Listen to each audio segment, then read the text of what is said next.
Okay, guys, I'm super excited. This is Seth Keeping It Real. Today, I'm gonna show you how to run a yard sale that generates cash. And you can use that cash if you have an emergency or if you need extra cash on the side. And especially, and this part excites me the most, if you're trying to start a business. Every single yard sale I ever did with my wife, Kimberly, has made us at least $100. One was actually up to $1,400 cash.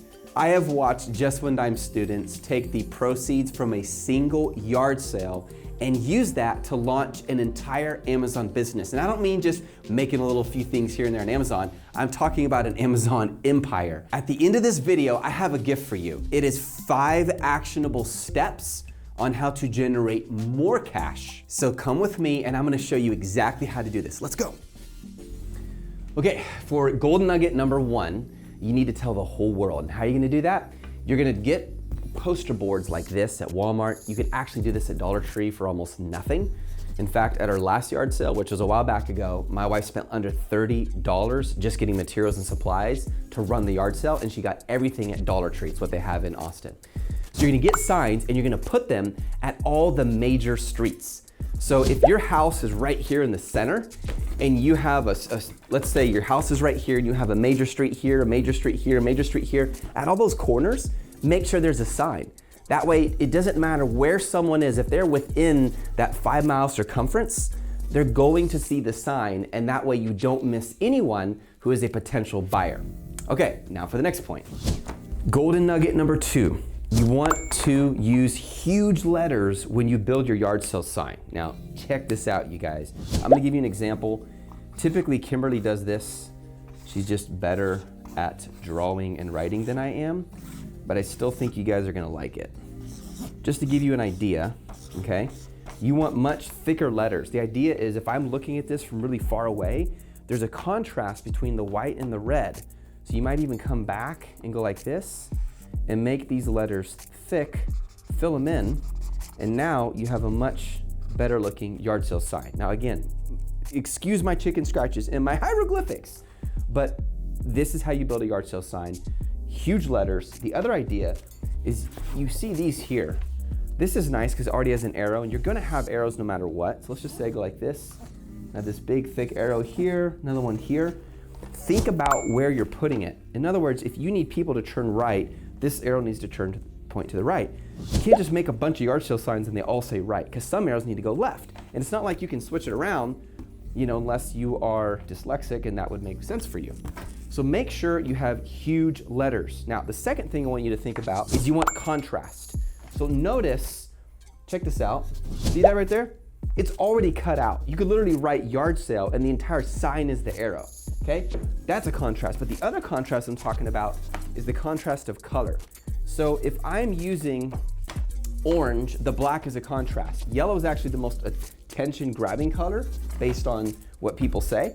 So if I'm using blue, and I'm gonna try to make it thick without even doubling up the lines this time, you can see the contrast is big. Have someone hold this up from many yards away and ask yourself, how obvious is it, what it says, in which way the arrow is pointing? Okay, point number 5. You need to know when to run your yard sale. Now, you need to understand your community.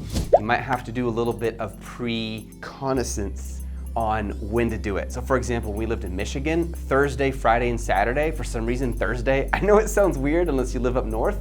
A lot of people go to yard sales on Thursday, not on Sunday. Now that I live in Austin, Texas, a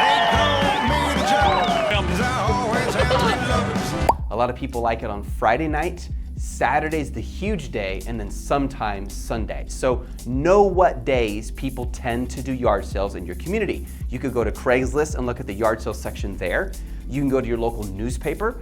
You can look up online and just find out. Even drive around on a Saturday, a Friday, a Sunday, and look for yard sale signs. You'll start to pick it up that there's certain days of the week where people tend to do yard sales more often. That's the time to get your market. Number 6, when do I post all these signs that we just talked about? You're gonna post those signs the day before you run your yard sale. So let's just say, for example, your yard sale is starting at Saturday in the morning. And by the way, don't do a yard sale at like 9 o'clock in the morning.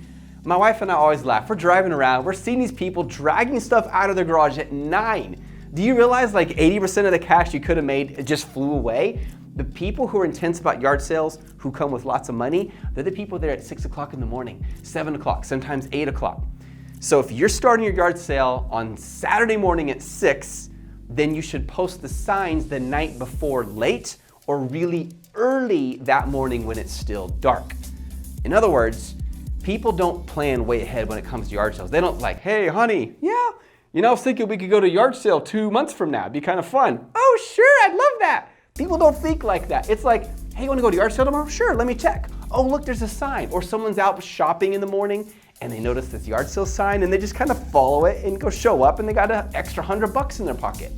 So just make sure you post those signs early or late the night before or early the morning of when it's still dark. Now, if you live in a certain neighborhood, you gotta be careful with this. It's kind of funny, but some of those people might take the sign, competitors, and take it down. I'm not kidding you. So this is where you gotta get into the next zone. You're like, okay, this is war, baby. So you may have, I've done this before, where you get in your car and you go do the rounds and make sure they're still there and you have a few extras of these just in case some competitors rip them off. Golden nugget number 7. Do not have different colored signs or you will confuse the heck out of people and they will end up at your competitors' yard sales instead of yours. So if one sign is yellow and one sign is orange, you're gonna have a problem. Unless they're completely colorblind, people are gonna have real confusion. Is that the same yard sale? They need to look the same, guys, come on. Point number 8. You ready for this? Golden nugget number 8. Have fun with it. I'm gonna show you exactly how we have fun with it. When you go out to post your yard sale signs, why not have fun with it? The way I motivated my sons to get up before the crack of dawn is I would say, guys, do you want to go on a commando mission? And they would say, yes. So the next morning we'd get up, we'd pretend like our car was this ultimate weaponized machine. Heck, it was a minivan, but it was still fun. And every time we posted a sign, it was like leaving a little message for our spies to get reconnaissance on the enemy. By the way, golden nugget number 9, you need to post lots of signs. Make it so easy for your customer that it doesn't matter where they're coming in, they can easily find the path all the way to your yard sale. K1, K1, K1, 2, 3, EJ come in, K1, 2, 3. There we go, let's do this. Okay, I saw the next target. It's gonna be on your 6. Yes, sir. 10. Get all your stuff in one place like your garage a few days before so you can set this up right. Come on with me. Okay, golden nugget number 11. You need to label everything. I know it's tempting to get a little lazy and think, when they get here, I'll just tell them, oh, this price is that, or this price is that. The problem is you're gonna be so distracted trying to remember or come up with prices, you're gonna regret how low you went, and other people with questions, you're not gonna be able to attend to them, which means you're gonna lose sales. So label everything. Trust me, your life will be so much easier. Now, these are the tags. I'll include a link below as well that I recommend. They're really nice. These tags are really awesome. What you can do is, it's just simple paper, you guys. Grab a marker, put on the price. Let's just say it's $5. Use simple prices. I've been to yard sales where they sell things for $7.99. It's crazy. How are you gonna add that up when they wanna buy 15 things? So $5, $2, $10. It also makes it easier when you're doing transactions. You don't have to have as many coins when you're doing those transactions. Now here's what's really cool. You can actually use these tags. Let's say you're selling this mug and you can tie the tag onto the product that you're selling. So I know it might seem a little, oh, what's the big deal with the yard sale? Guess what, guys? That looks cool. And trust me, my wife's writing is even better. That looks cool. It just makes it look premium somehow. It makes it seem more special. I know it might not seem like a big deal. You're thinking, Seth, this is a yard sale. What's the big deal? It is a big deal because it's gonna make it look better, which means you're gonna convert better. So see that right there? Having a little rope, it just gives it a premium feel. More people will buy as a result. Take the time to tag and label everything. For the next point, we have quite a few props, so come with me and I'll show you. Okay. Now, golden nugget number 12. You need to get lots of tables and boxes. Boxes are important. This is where you're gonna put stuff, so when you set it on the table, and customers come by and they're looking through the boxes, it's really easy for them to find everything they need. I've noticed a lot of yard salers, they just put a blanket on the ground and they put all this stuff on the blanket, and then elderly people or people who have bad backs are bending over and it's uncomfortable. So why not make it more pleasant? Include lots of boxes and tables. You're gonna need a lot of them, guys, so get a bunch. Now, you're probably saying, well, Seth, I'm trying to generate cash, I don't have a lot of money. I have crawled into so many garbage bins on the backside of big, huge warehouse stores like Walmart, you wouldn't believe it. I have found gold mines of boxes. They're just sitting there perfectly conditioned, and all I have to do is just tape them up, get them ready when we get there. So you can, if they're not taped, if they're already set up, you can break them down, stick them in the back of your minivan or whatever you're driving, then you drive home, you open them up, you tape them up, you set them up, and it makes everything so much more organized. Okay guys, meet me back at the office, let's go. Okay, number 13. Make sure you use a calculator, bring one. Now, for most people, they're just gonna use their phone. It's pretty simple. When people come up and they say, hey, I got 15 things I wanna buy, you need to be able to quickly add up how many it is. Maybe it's even that much. You can easily give them the number or the discount and go from there, especially if you're doing the discount. Okay, for the next one, come with me. Oh, grab this real quick. I'm about to have my tea. Okay guys, a lot of points, quick break here. Number 14, golden nugget number 14. Make sure it's super obvious what is for sale and what is not for sale. Nothing is weirder to customers and awkward for you than people walking up and they're kind of walking into the garage and they're picking through personal stuff and you don't want it, it's not for sale, so you have to tell them, oh, this isn't for sale. And some people, they get a little weird, they still want it to be for sale. So if you're gonna have the yard sale inside your garage, I recommend you cover everything with a blanket that you don't want them touching. But better advice, why not have the yard sale on your driveway if it's suited for this? And then there's a clear distinction between inside the garage, don't go there, outside the garage, that's where everything is on the driveway. And you can actually set up your table where you're sitting, drinking your coffee, right there where the garage door has opened. So everything they can't go to is behind you. So it would be very awkward for them to walk by, but keep in mind, just every now and then, some shoppers will do that because they're like ultra aggressive. Golden nugget number 15. If you have a really long driveway, I'm talking about the kind where you're driving along and you have to look and the house is way out there, you need to put the yard sale signs right there on the street. People are not gonna look way out there and get out their microscope or their binoculars to find the yard sale sign way up the driveway where your house is. So you need to have the yard sale right here. That way it's convenient. Oh, there's a yard sale, and it points. Then they drive up the driveway up to the house. And again, you have another sign announcing it's here. You gotta be really obvious with the signs, guys. And I promise you'll get a lot more people coming to your yard sale. Golden nugget number 16, have lots and lots of bags. Bags from H-E-B, Walmart, Target, you know, the extra bags that you put groceries in. Just have lots and lots of them right out there, super convenient for people to pick up. And here's why. People will tend to buy more stuff because they don't have to carry all this stuff to their car. Ah, forget it, honey, let's go. They actually can fill bag after bag after bag with stuff. So I have lots and lots of bags. Golden nugget number 17, and I love this one. Do not be afraid to negotiate. But Seth, I'm American, I'm not very comfortable negotiating. It's okay, you gotta be okay to negotiate, guys. A lot of Americans shy away from this.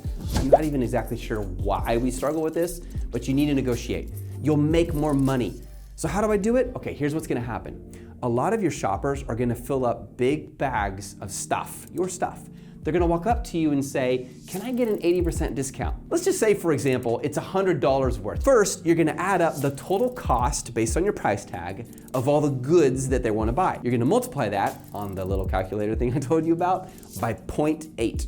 In other words, you're gonna find 80% of it and say, here's what I'm willing to do. I'm gonna give you $20 off, so it'll only cost you $80. And then you're not gonna say anything. You're not gonna say anything. That discomfort I'm making you feel right now is good because it'll persuade them to say, yes, and you make money. But let's say they counteroffer, and I promise some people will do this. They're good at it, they're negotiators, they do this for a freaking living. What you're gonna do is give them up to 25% off. So instead of multiplying it by 0.80, you're gonna multiply that $100 by 0.75. As a general rule, I don't go over that. Unless, and this brings us to point number 18, golden nugget number 18, you do not want to keep your stuff priced at the same level at the end of your yard sale. In other words, have a huge discount on everything the last couple hours of your yard sale. Now, it depends on your community. Here in Austin, Texas, by about 11 a.m., sales are gonna drop off a lot. So between about 11 a.m. and 1 or 2 p.m., that's the time to do a big discount on everything, 50% off. So here's what happens. A truck pulls up, someone jumps out, it's a family, they run up, half the stuff's already been sold, and my wife will say, everything's 50% off, y'all. And so they're like, oh yeah. And so people, boom, they buy. And what happens is you get a big chunk of cash at the end. I know it hurts because you know this stuff is worth so much more than that discount, but you're gonna make more money. It's gonna give you, the goal, you guys, is you want cash. Golden nugget number 19. You're gonna have a cash box and you're gonna have coffee. Bring both, and let me tell you why. Cash box just keeps you organized. You'd be surprised, but a lot of people don't think about this. You need a cash box. Don't just have 5s and 1s and 10s. Some people are gonna walk up with 100s or even 20s, and you can't break that. So you need bigger and smaller denominations. I would recommend at least $100 worth of cash that you begin with, and have it in all different sizes down to 50 cents. So, you know, quarters if you want. The reason I mention coffee is not just for you, but for your customer. Let me tell you guys, when you serve them coffee, it increases that adrenaline, that feeling of excitement, that energy. They feel thankful to you, they're more talkative, and you make more money. You're gonna sell more stuff. So, do you feel like buying something from me right now? I'm really glad you're at my yard sale, and I really hope that you don't feel awkward at all. Guys, if you don't smile, it makes it so much harder for people to actually enjoy being around you. Did you know that when someone smiles at you, you're more likely to buy something from them than if they don't? Can you see what I mean? It changes the mood. So get rid of the resting bitch face and smile and talk and be friendly. I promise you'll sell more. Last but never least, and I like this one, you want a lot of cash? Here goes, golden nugget number 21. Price the stuff in a way that causes it to sell, but makes you money as much as possible. I know, I couldn't have been more vague with the point, but please let me explain. People are not going to yard sales to buy premium products. They're looking for deals. So of course, you're not gonna make as much money as if you listed each item on Craigslist,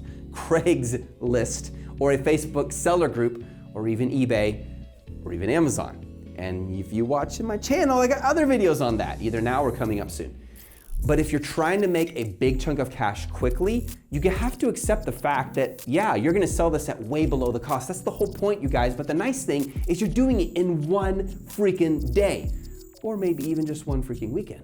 That's pretty awesome. So how do I know? If you're really struggling, go to other yard sales, look at what other people are pricing their stuff. If it's a CD, if it's a book, if it's a basket, it's a piece of clothing. I promised you at the end, I was gonna give you something as a bonus, and here it is. I have 5 actionable steps you can apply right now to generate cash. I mean right now. There's a link below. If you click on it, it's free, guys, nothing attached. It'll show you 5 steps you can take, 5 actionable steps you can take advantage of right now. I know how important it is at times in your life to be able to generate extra cash. And what's really exciting is you can use this information to kickstart a business. And that business can make you far more money long-term and hopefully get you broken out of your 9-to-5 soul-sucking job so that you have freedom and margin. So get after it and go fire your boss.